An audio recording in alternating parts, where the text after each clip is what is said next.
Hello, it's a pleasure to have you on the program again, and we wouldn't forget to tender unreserved apologies for the fact that we're coming in behind schedule. But it's all part of the fact that we must make sure that the show goes on. Welcome again. It's the polity. And there are certain things that have happened today. Okay, it's going to go here, of course. And there are certain things that have happened today that we need to talk about that have to do the things that concern the polity. And I will be talking about these things. I also have someone that with whom I'll be discussing. We have seen it in the news that the visionary and the owner of Dangote refinery has done something that is noteworthy. Talking about the fact that the 1 trillion naira scholarship fund is a vision 2030 for reaching 100 billion naira turnover. And so he wants to reach out to people, 1.3 billion Nigerians, for education. Then again, the 200 billion dollar, not naira, billion dollar capitalization by 2030, which is proposing to pay dividend in dollars and bringing Dangote among the world's 100 richest. There's a whole lot more, and the one he just talked about, the educational funding, the federal government has applauded, and every well-meaning Nigerian has applauded. And so we want to go on to talk about these things. And I have a guest that is very special that will help me talk about this thing. He is an economist, and not just that he is an economist, he is versed in all this talk about all these things that have to do with how some finances also have to do with the economy, how the economy has to do with the polity. And so that's why he is going to be my guest on the program today. I'm talking about Professor Ken Ife. Professor Ken Ife is a development economist. That's one thing I want you to hold on to as we go on. We'll see talk more about him, because he is the leader advisor to the ECOWAS community, and a lot more. He is also part of those that are shaping the economic plans concerning Nigeria, advising Nigeria's economic move. And so I want to say that it's a pleasure. From all that he has got to do today, he found time to be with us on the program. Professor Ken Ife, thank you for coming today. And thank you for having me. Right, sir. Prof, something beautiful has happened, and we have had this in the news today, and that is talking about the fact that the Dangote owner has said something, Aliko Dangote, and not just said something, he has done something, and we have seen things that are making everybody happy and shout. Even the government is happy, everyone is rejoicing. You have an idea of what I'm talking about. The educational scholarship, let me use the word, that he's creating, and other things that are surrounding this that will help the economy of the land, that will help the polity of the nation. So let's talk about it, sir. You're welcome again. Thank you. Yes. Now, 3 earth-shattering things happened yesterday and this morning. One is the launch of the Aliko Dangote Foundation scholarship scheme, where he has voted 1 trillion naira. That is 100 billion naira every year for the next 10 years. 100 billion to put it in context, 100 billion naira every year, which is 1 trillion in 10 years. Now, this 1 trillion naira is equivalent to $700 million, so that you can put it in proper context, and it's earth-shattering. Now, what are the components of this scholarship award?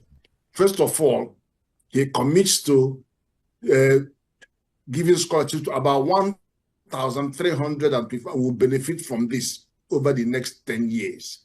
But I did some economical modeling yesterday night to see what these figures can buy. It can actually buy, that money can buy a lot more than what is expected. But let's leave that aside.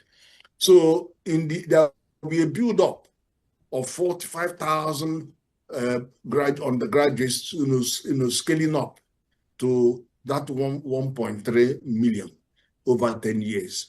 And initially, there will be 30,000 STEM. That is one particular thing there. STEM graduate, that is science, technology, engineering and mathematics. Yes, so that tells you that this is a skills agenda for technological revolution and industrialization of Nigeria, and by implication Africa as well. So there you begin with 30,000 STEM graduates, undergraduates, and then keep on following through. And then there is another 10,000 teachers, STEM teachers, who will teach the students in secondary school and then there's vocational education, 5,000 TVET, that is technical vocational education and training. If you know those apprenticeship things, those are heavy skills. So that is 5,000 of that, but that number will continue to increase over time. But there's another 20,000 that are in secondary school, JSS 1 and JS2, JSS 3. Those will continue to grow till they even go to university. So that is it. So altogether, the arithmetic shows that about over 1.3 million people will benefit from that. Now, what impact does that mean? First of all, it has one good thing that I have not seen for a very long time in Nigeria is a Minister for Education came out to show government support, tacit support, showing us policy alignment between what Dangote is doing and what federal government is doing, showing us strategy alignment, and then also committing these MDAs, the NEL Fund, the WAEC, NECO, NBTE, committing all of them to working with Dangote. So that is remarkable, because the history that we have in Nigeria is about asking an investor to bring money and then work against the interest. But this is a dramatic partnership that we haven't seen for a very long time. Now, this is part of the issue. Then there is also an emphasis on young girls that are using AI. Mm-hmm. They are using AI and AI robotics and latest technology, yes, to experiment. They came and made a presentation, which was something that blew everybody away. So these girls did, they showed us what you can achieve in that area of technology. And that also tells you that the fact that he's going to focus on digital technology in terms of monitoring this and in terms of the delivery means that you're not going to have, there will be optimal achievement of all the things that he has set out to do. So you're not going to have a lot of leakages or poor places. It's going to computerize everything from the word go. And that is very, very remarkable for initiative of this nature. And I know that it will expand, because just as we were watching the launch, the Deputy Senate leader just sent in pledge to send 50 million naira to support the program. I know many more people will come on board. Because people would like to associate themselves with such a highly, that's right. It's so positive, so well developed, and it will attract more people. And it's a very good example for private. The second thing is and then he plans to roll this out across the whole 774 local governments. But of course, to some level, there will be, apart from Lagos and Kano, that has a far more local governments, he thinks to have equal distribution. But then the priority would be to those that have very low attainment. Not like that, there are more out of school children. So the more out of school children you have in your state, the more likely you will get more support.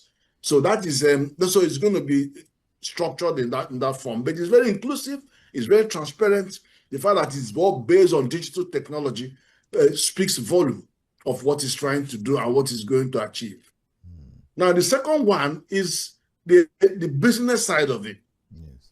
And then he said that 25% of his wealth will be committed to education. Can you beat that? No, look, when my mom died, I couldn't cry. When my father died, I couldn't cry. Yesterday, I cried, I wept, but it was a weeping of joy. It was a crying of joy because it's joy for young people. I can see the future of young people. All this period I stayed in UK, 45 years, I could see all our dreams come true in one stroke. Somebody is not about wasting his wealth, is about spending it judiciously for the benefit of the community. So I think God will continue to bless this man for us. Then on the business side, they also have an ambition, what they call the Vision 2030. Now, Vision 2030 is he intends that his business will have a turnover of $100 billion by 2030, just in the next 5 years away. And that his company next year, he will begin to capitalize. He's going to the capital market to about 10% of his stock will be placed in his capital market. And that's over time would raise about $200 billion in capitalization. Now, let me tell you what that means. It means that that company will become one out of the 100 big, largest companies in the world. And because Dangote owns at least something around 60% or more of his companies, that asset, the new rating, he's going to be among the 10 richest men in the world in Forbes rating. That's what I suspect. So by the time that comes into fruition, that 200 billion, he will be in the list of 10, no longer being number 82, number 54, and 58. He will be hitting that first list of 10 in the world. And I'm sure that he's even going to exceed that target that he has because he's so well organized. And we're just proud to help him. But there's one remarkable thing. The one remarkable thing is that all this expansion that he's doing, moving from 700,000 barrels a day to 1.4 million barrels a day in the next 3 years. I'm sure he's even going to do it in the next 2 years. Now, all of the funding that he's putting in there are coming from his cash flow. About 10 billion will be required by the refinery, even though he built the other refinery with 20 billion. But a lot of the infrastructure for the second refinery are there already. So it will cost him a bit less, maybe around 10 billion. But he's also going to expand his fertilizer by putting extra 3 billion to it. And then his cement will expand, will get more money, sugar, food. So all of those are what will give you all that $200 billion aggregate stock valuation of his companies. So is it a good news for Nigeria? An extremely good news. And then let me tell you what fascinated everybody. He said Nigerians can buy shares in my company in Naira, but he's prepared to pay them in dollars, pay dividend in dollars. Would you believe that? Wow. But of course, subject to regulatory approval. But I'm saying, why regulatory approval? This is in a free trade zone, so you could do that and get away with it. And we love that. So you could see how people are going to be attracted to his shares. I'm sure that people, because remember, he promised a month ago that he wants all Nigerians to take part in his company. So if you say Dangote is a monopoly, okay, it's all the Nigerians that are monopoly. Do you understand? Yes. But it's far from that. It's far from that because NNPC has 4 refineries. BUA is building another one in Akwa Ibom. There are $50 billion refinery being planned for Ondo State. There's another guy in Lagos wanting to build a refinery. The other 3 modular refineries. So there's no question about monopoly at all. So we are in for a good ride. But the third new one that shook everybody this morning was a sudden drop, very steep drop in the price of fuel. I don't know if anybody believes that. His Ghana price was 828 naira, and it was a free fall to 699 naira, which means he has just had a haircut of 129 naira per liter. Huge.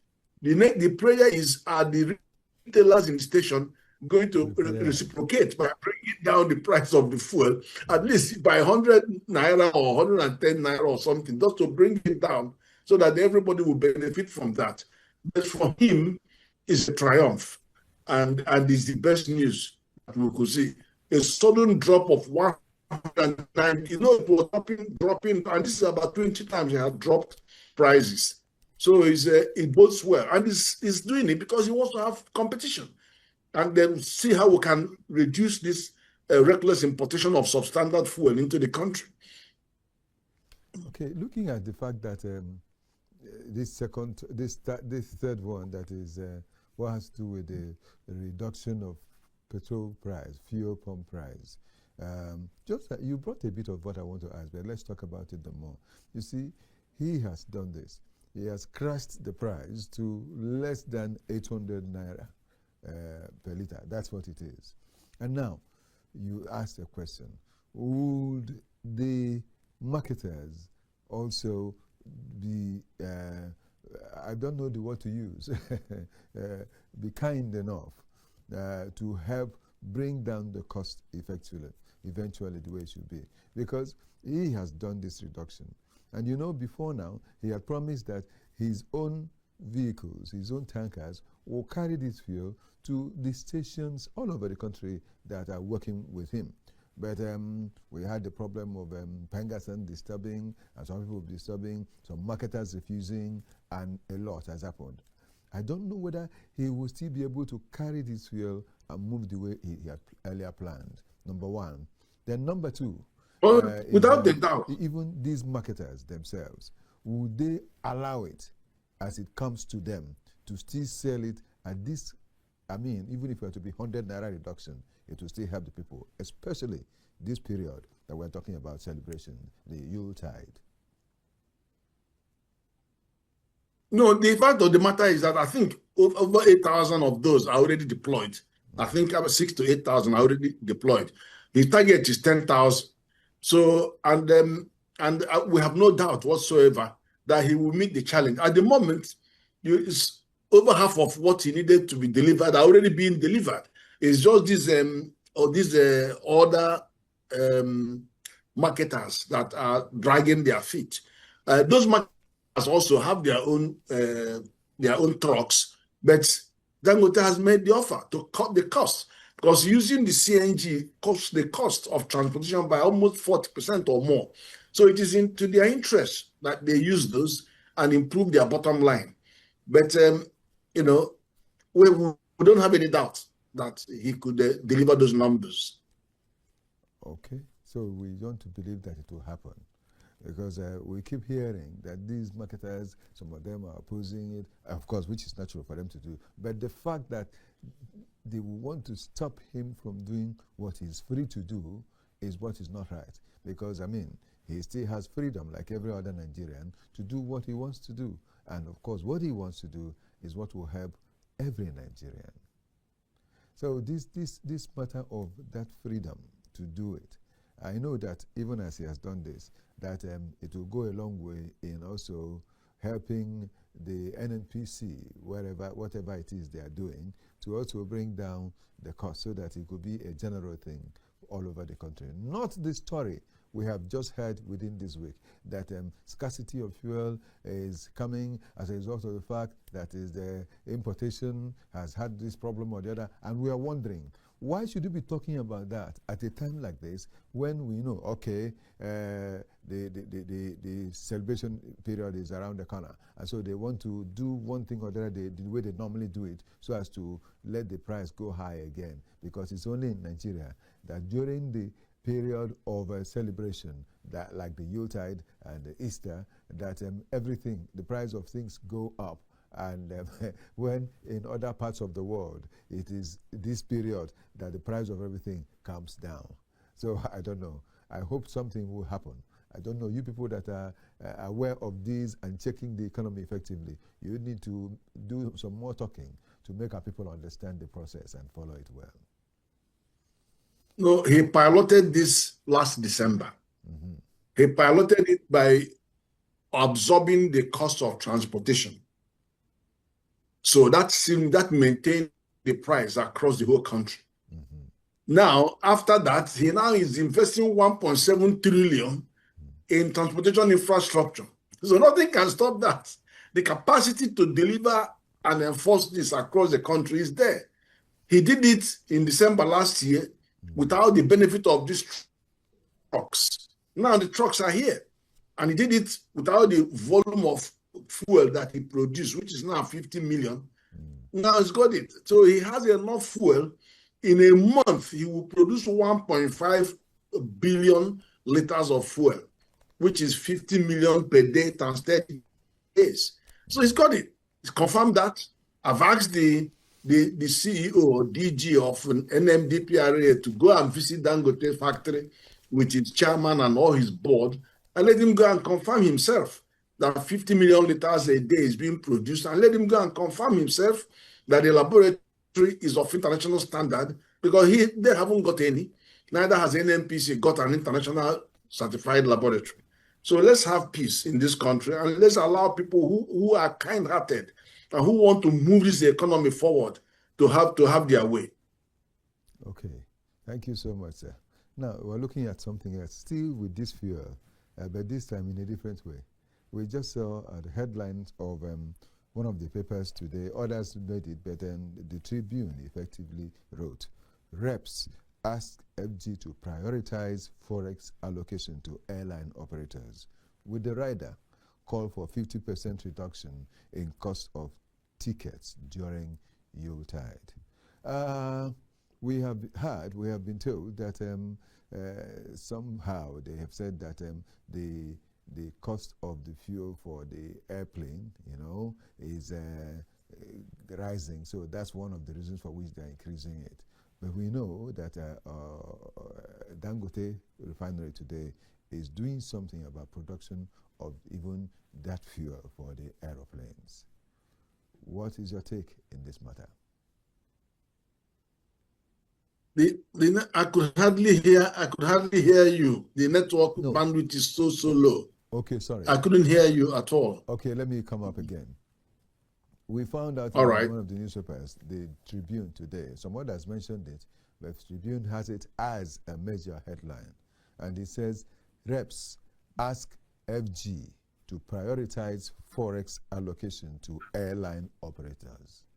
And then there is a rider. The rider says, "Calls for 50% reduction in cost of tickets during Yuletide." These tickets they're talking about is airfares, for people who have to take the flight from one section of the country to another during this Yuletide, so that it will be easy for them.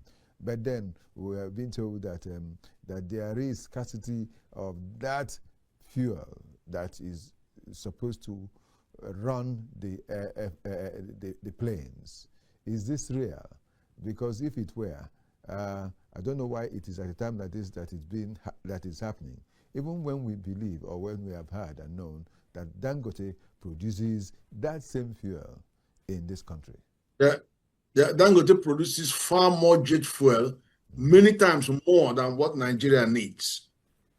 2, flight tickets have doubled in price. In fact, it's tripled. Tripled, yes. 2 days ago, I came down from Abuja to Lagos, and the minimum fare that day was between 300,000 to 480,000 naira one way.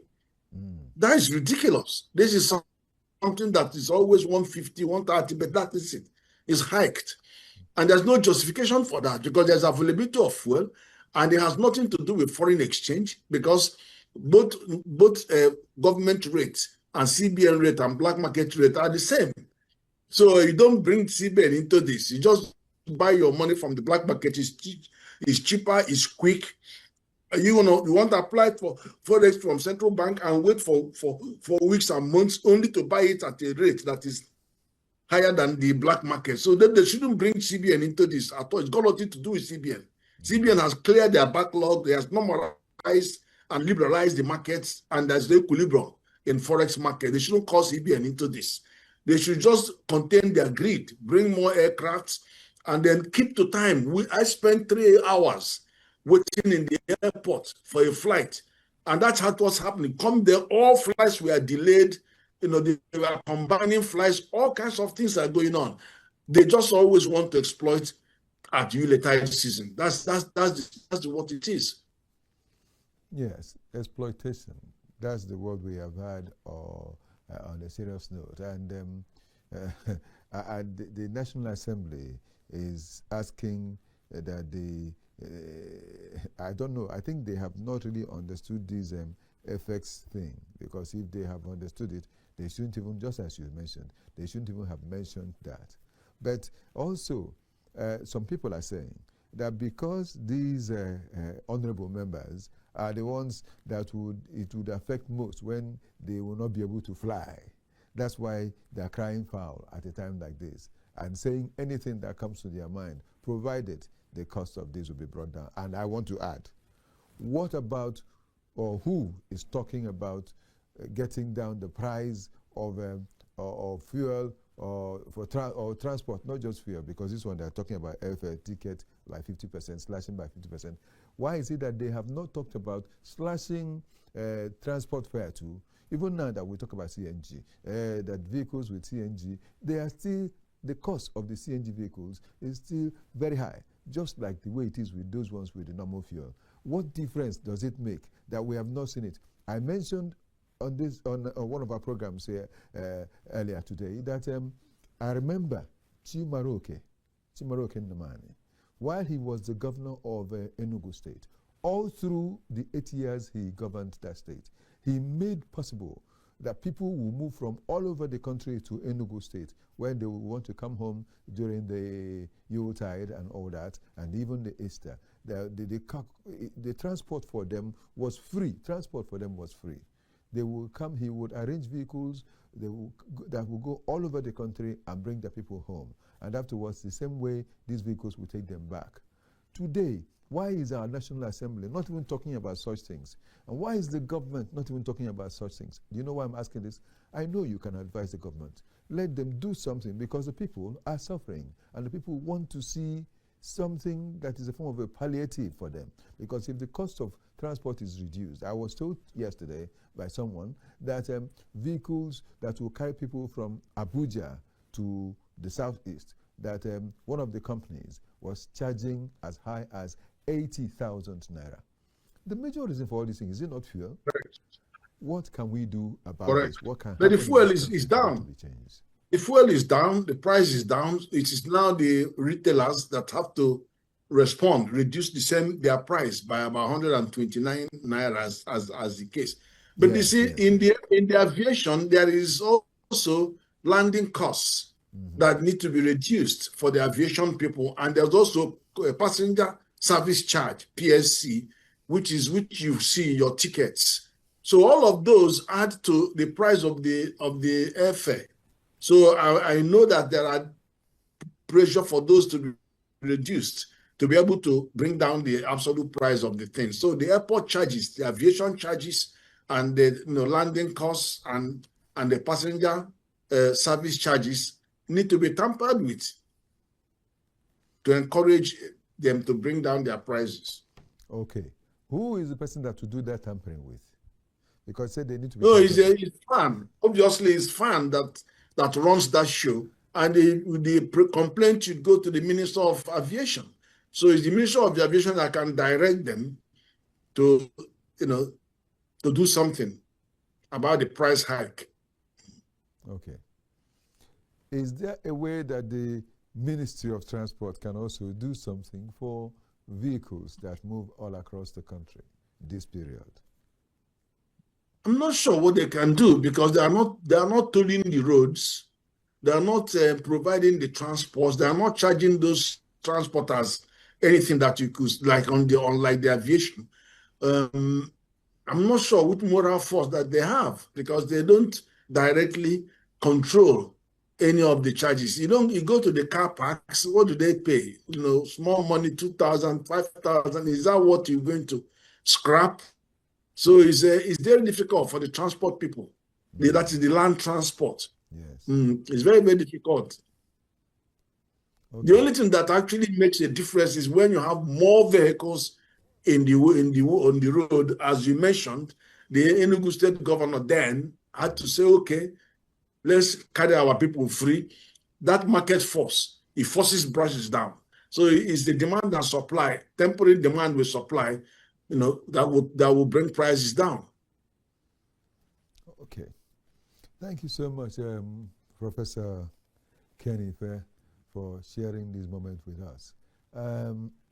We are coming towards the end of the year, and it's natural, that is wrongly natural anyway, for Nigeria and Nigerians that things turn the other way. Instead of bringing things down, they go up. So I want you, as an economist, develop, well, if we can have him back, yes, let's have him back and conclude it. But if not, we'll just say that I would have wanted him to address this. Yeah, okay. I would want Professor Ken. Thank you. You're welcome back, Prof. I want you to, on a final note, look at the fact that all these things are happening towards the end of year. I want you, as an economist, to give your advice to both the nation and the government and everyone concerning all these things that we have talked about today before we round off. Well, there are clearly areas where you could have traction. For example, look at the magnanimity and look at the offer, what Dangote has offered this country by bringing down the price by 129 naira. How can we ensure that it transmits to the users of the road? And this is the first time.